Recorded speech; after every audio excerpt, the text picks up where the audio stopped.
Nana, if you can kindly address this I think very brief. The matter of jobs for young people is most crucial. Now, the NPP is going to embark on vigorous job promotion in this country. We would put together an employment plan, an employment policy with an action plan that will guide public action, that will guide public spending in this country. We would formalize the economy. There's a large informal sector who are outside the indices of the economy. We have to formalize them, bring them into the mainstream. It would promote growth in the larger economy. You can't have an economy where about 60% of the economy is largely informal. It will bring a lot of jobs. We will stabilize the macro situation, bring interest rates down so people can borrow and set up businesses and expand businesses.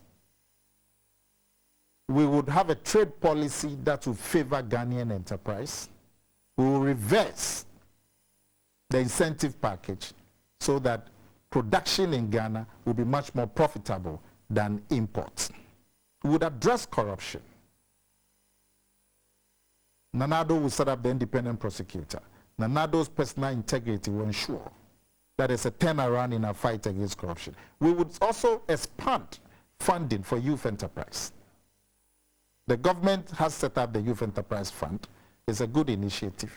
But when you look at the monies that is going there, compared to some of the other things we use monies for example, in 2012, we took oil money of about $65 million and put it into what we call capacity building. $65 million. And then we put less than $10 million into youth enterprise. There's a mismatch. The NPP would bring that matching into line. We would ensure that there's close collaboration between industry and our universities and tertiary institutions so that curriculum is much more tailored to industry. This gap between the universities and the tertiary institutions and industry must be bridged. We would ensure that every tertiary student in this country takes and passes a course in entrepreneurship. Whether you are reading drama or you are reading sociology, you must have instruction in entrepreneurship so that you'll be able to set up on your own. We will set up industrial centers across the country so that when young people are trained in skills, they will be able to find a place with reasonable infrastructure that they can set up. As we speak, young people get trained in vocations, hairdressing, mechanics, and so on. And when they finish, there's no place to set up. So they end up selling their tools and come back onto the streets. Nana, sorry to cut in. Let's pick our first caller on the line now. Nana Serebo from Kumasi. Good evening and welcome to the program, Nana. Good evening. Hello, Nana. Matis Opeso Kachi, Impacho Kasaniente.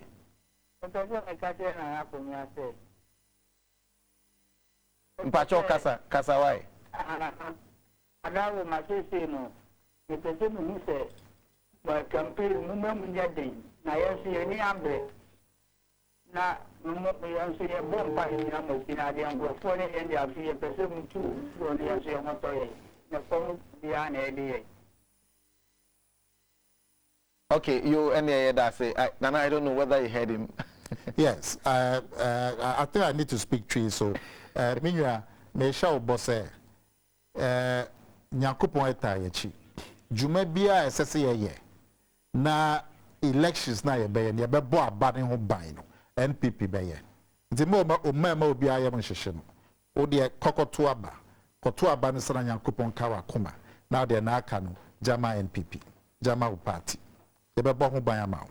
Now, I was going on about the job creation. Unfortunately, we have more messages coming through, so we have to really try and box them in. This one says, there is speculation all over that Nana Akufo-Addo is violent. Is it because he fought against dictatorship in the country some years back, or he personally is violent and they use, as they used to say? Please, I need some education on this. Phil Kofi Forcing Teshi, Accra. Even the fight against dictatorship that Nana Akufo-Addo engaged in There was no violence. He used his legal skills. He used his leadership abilities. The fight in the 1970s against the military dictatorship.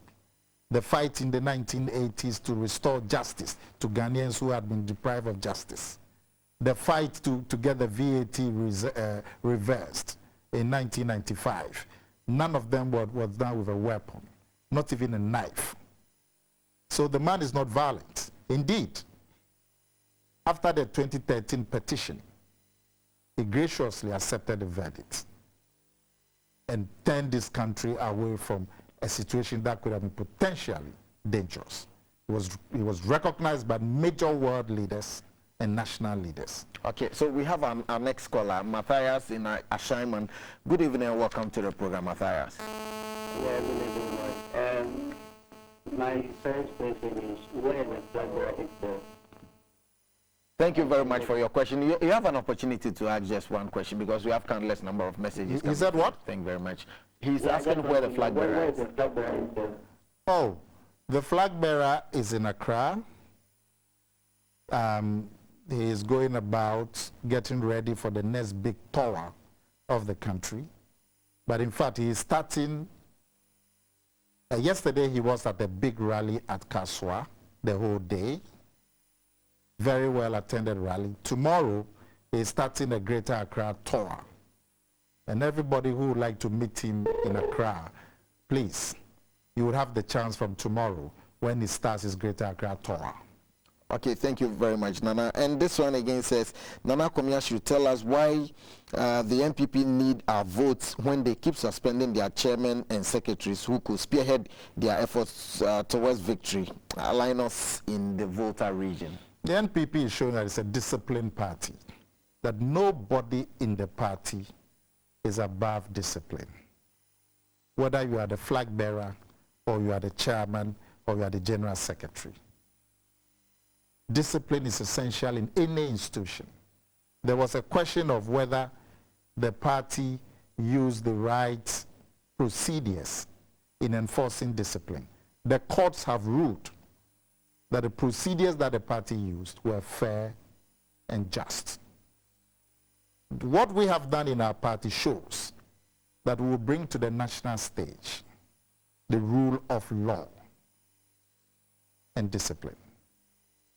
Okay, so this one says, please, let's give Nana Addo Dankwa a chance to fight corruption in our country because President Mahama is too tired of fighting corruption. Chineboa from Old Ashoman. And another one here says, Nana Akomea, you are a champion communicator. I'll vote for Nana Addo. Ghana is too hard and we need Nana Addo by Sinatra in Achimota. And okay, so I understand we have another caller on the line. Good evening and welcome to the My 10 program on GTV. Hi, evening, my brother. Kindly go ahead with your question. And what's your name, please? Mr. Akomea. What is your name, please? Kindly let us know your name and where. Where are you calling from? I'm calling from Airport Residential. Okay, thank you very much. Go ahead with your question. Very brief for us, please. My question is to Akomea. What effort are you making to bring Afoko Kobna Japan so that their supporters will ginger so that we campaign and win the election? And the second question is, Kobna Japan and Afoko, do you want to tell me that they are indisciplined? As a flag bearer, if your party is divided, how do we win election when we have divided from? And we are talking about winning election, and we are talking about people not being disciplined. Thank you very much for your question, sir. Thank you very much. We really appreciate it. Nana Akufo-Addo won the flag bearership with a 94% endorsement. This shows a party solidly behind its leader. The gentleman who contested against him and shared the 6%, the Alan Sherman teams, the Samoa Boa teams, all of them, they are standing shoulder to shoulder with Nana Akufo-Addo as we speak in prosecuting the campaign of the NPP. They are united solidly behind their leader. Mr. Afoko, Mr. Japan have not been sacked from the party. I am sure if they appeared at any party event or if they want to contribute in any way towards the party's campaign, they will be warmly welcomed. The party has not sacked them. Parties have to employ their laws to enforce discipline. The NDC has done it. They suspended their general secretary in 2004. They suspended their deputy general secretary in 2011. They've suspended people that they thought were going against the interest of the party. That is not disunity. Okay. Thank you very much, Nana, for that. I understand we have another caller on the line. Great Alabi from Domi. Good evening and welcome to the program, sir. Good evening. How are you, sir?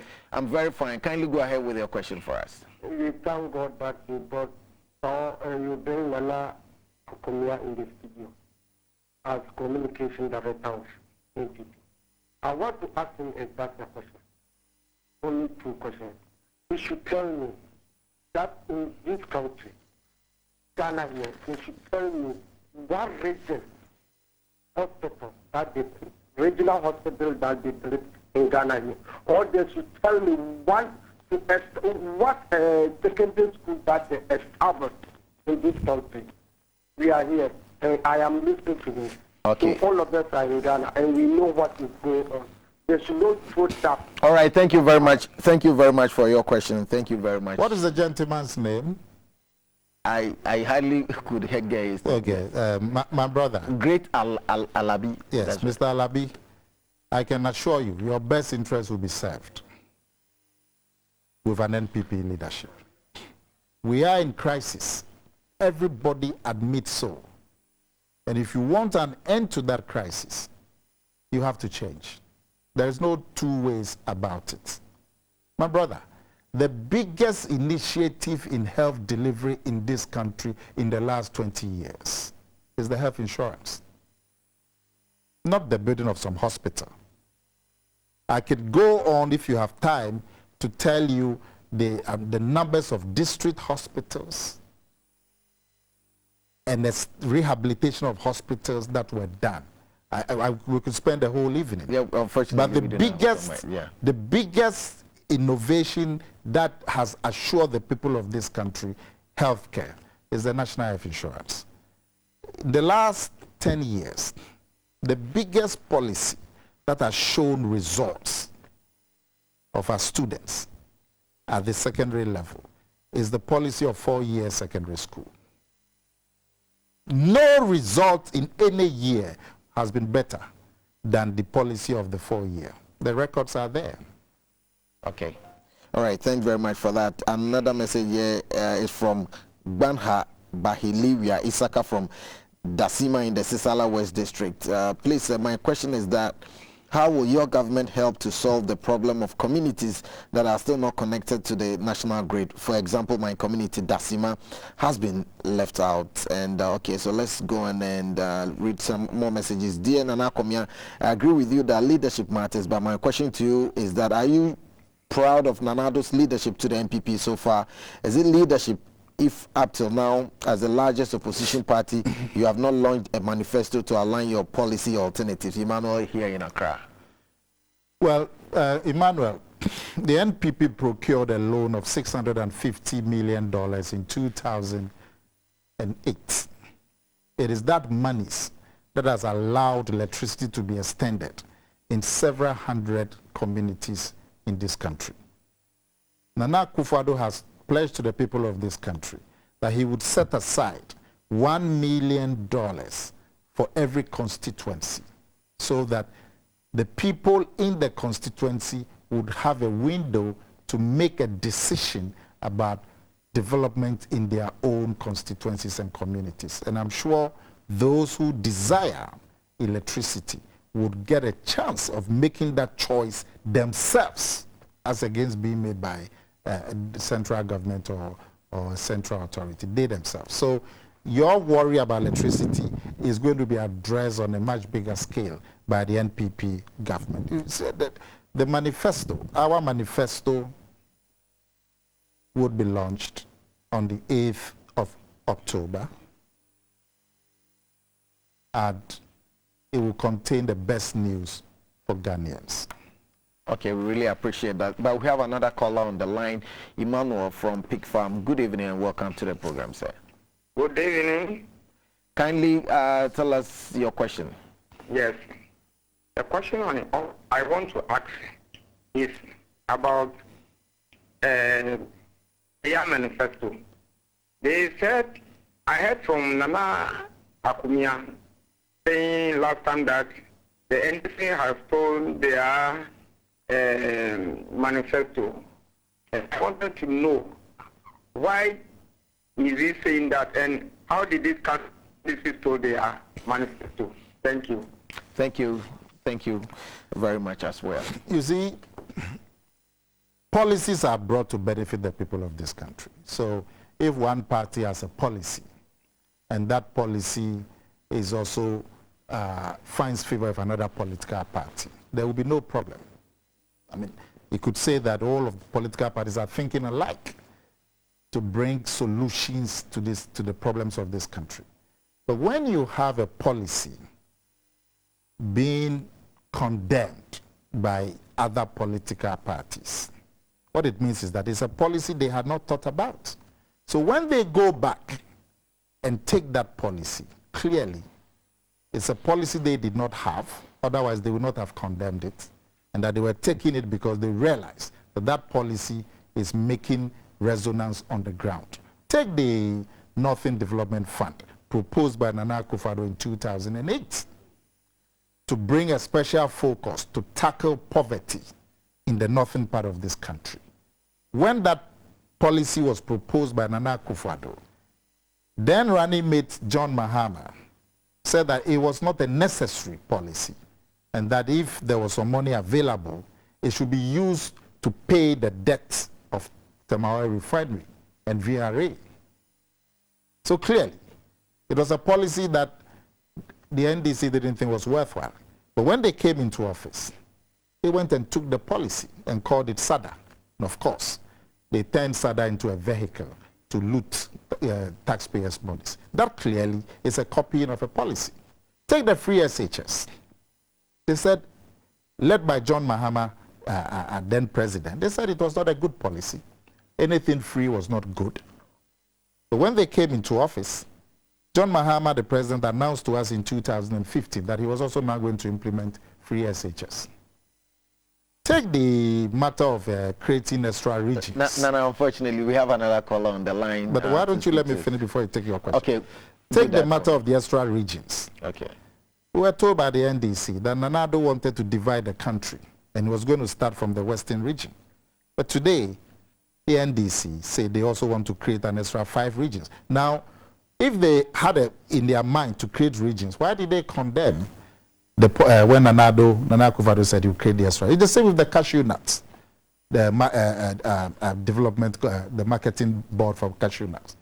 They condemned it, and yet now they have it in their own manifesto. Okay. So clearly, there is copying going on. Okay. We have a caller on the line right now from Medina. Good evening and welcome to the program. Good evening, sir. Yes, sir. What's your name? My name is Tony. All right, sir. Go ahead with your questions. Be very brief for us, please. Okay. My question is, I learned Nana Akufo-Addo against facts. So I want to ask Nana Akomea, when they came to power, why didn't they abolish it? And they increased it by, it was 12.5, and they increased it to 17.5. That's my question. Thank you very much for your question. Well, the NPP did not increase VAT to 17.5. It was the NDC that increased VAT to 17.5. The VAT originally was 12.5. The NPP added 2.5 to pay for health insurance. It is the NDC that has added another 2.5, so it is now 17.5. Nana Akufo-Addo was never against the VAT when it was introduced in 1995. He, like many Ghanaians at the time, were against the rates. And I had mentioned this earlier. The rate at which it was introduced in 1995 was 17.5%. It was the rate that was too high at that time And that was what was resisted. And indeed, by the singular bravado showed by Nana Akufo-Addo, the VAT was moved from 17.5 to 12.5. And so many decades down the line, it is now coming to 17.5. But originally, this rate of 17.5 was going to be the rate that the VAT started with in 1995. All right, thank you very much. This message says, please, you leaders in the party should be very serious for power. We will not forgive MPP leaders if we lose this election as a result of their mischief and weak strategies. We are hungry for power. Nana Beba, long live Nana Addo. And this one says, please tell us what the MPP will be doing with the people in Ketu South constituency and how the MPP will unite the party. Thank you. I'm Gideon Agbagba from Aplao. And this one message is from Moses in Tafu. Good evening, Nana Akomea. I wish all the members, MPP members, will emulate the way you talk very humbly and interesting. My question is, Ghanaian farmers are looking for extension agents, but the government has stopped employment of students in our agricultural colleges, and they end up selling credits along the street. What are the modalities to bring back the sanity in the agriculture sector if the MPP is giving the people of Ketu South, and indeed the whole Volta region, have been taken for granted by the NDC government. Indeed, the Agbobo Mafia said so, that the NDC government has taken his people for granted, and that you call people, you call agents of the government, you send them messages, you send them telephone, text messages, and they will not respond. The Volta region is going to see a new paradigm under the NPP. As for agriculture, the historic problem in this country for agriculture has been the lack of a market for agri produce. With the one factory, one district, processing facilities will be made available for agricultural produce. A vast new market will be created for food produce, for farm produce, and for natural resource. It is going to change the face of agriculture. It is going to lift agriculture in this country from peasant level to commercial level. We've done it with cocoa. Why can't we do it with food? Why can't we do it with maize farming, with groundnut farming, with shea nuts, with cassava, with tomato? What we need is to set up the processing factories. Ghana is the second biggest importer of tomato paste in Africa. And our farmers commit suicide after harvest because there's no market for tomato. That situation, that doesn't make sense, will be stopped by an Akufo-Addo government. All right, I understand we have a caller on the line right now. We'll do that and then we'll go to the messages. Good evening, Atokwame Nadazi from Pokwasi. Yeah, hello, good evening. Please, how are you doing? I'm very fine. Kindly be very brief with your submission. Okay, please, okay. I'll go on my question. Do you know what Alai asked? He said, and Nana Akomea should mention any one project like infrastructure, like school building that they built before going. That's the question that Alai asked. And you know what? I wanted to ask my own, please. I wanted to ask Nana Akomea, in their manifesto 2000, they promised we Ghanaians that they are going to build one district, one polytechnic for we Ghanaians. Were they able to do it? And they promised Ghana that they are going to give everybody work to do who are willing to work. So I wanted to ask him. All right. Now that they wanted to come out. Okay, thank you. Thank you very much for your question, Atokwame Nadazi from Pokwasi. I don't think Atokwame Nadazi, my friend, can believe that in the 8 years of the NPP, they didn't build a school. It's not possible. If we're going to start with the schools that the NPP did, we will not leave here this evening. But there's a fundamental point that must be made. It is John Mahama's track record. Because of all the people who are seeking leadership, he is the one who has been given the chance as vice president for 3.5 years and as president for 4.5 years. So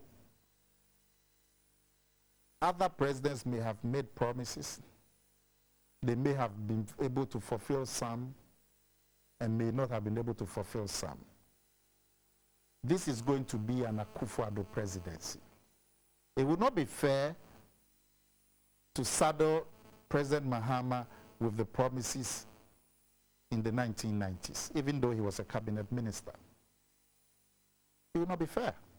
In the same way, it would not be fair to saddle Nana Akufo-Addo with promises made in an earlier government, which may have been fulfilled or not. Take him on his word. Take John Mahama on his word. But look at John Mahama's track record, because for the last 8 years, he's had a high office of vice president and president. That is what is crucial in making up our minds. Okay, we have countless number of messages, but unfortunately, we are hard pressed for time. So, Nana, in about 2 minutes, what is your, or what are your last words for the people of Ghana? Because the matters of the youth, because we have all been youth before, worry the NPP so much. I'd just like to go through the plans we have for young people to begin to have hope in this country. And I had said to you that we'll create industrial areas across the districts so that when young people learn a skill, they will find a place where they can set up. I have said to you that we'll mainstream employment in public spending so that when MDAs bring their budgets, they have to show how they have mainstream employment in the spending that they want to spend before approval can be given. So that at the end of the year, when they go back, they would have to demonstrate how much employment they have created with the budget that was given to them. We would also mainstream employment in public procurement.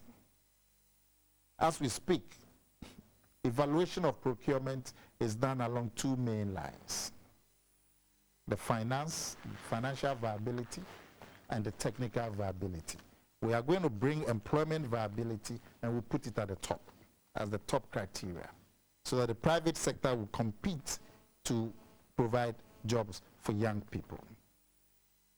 We are going to create the most business-friendly environment for business in Africa that will see the energies of Ghanaians, young people, released in freedom to show what they can do. The young people in this country are some of the most talented young people anywhere in the world. What they need is leadership that will support them, that will not be a hindrance to them. What they need are policies that will release their energies.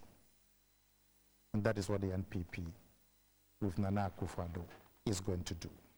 Thank you very much. Thank you very much. We just had a presentation by the New Patriotic Party, represented by its Director of Communication, Nana Akomea, why they are the best option for Ghana on the 7th of December in the general elections. And so that's just that. We appreciate all the messages on our various social media platforms, and to all our viewers on the Mind 10 program on Ghana Television. Next week will be the 10 of the People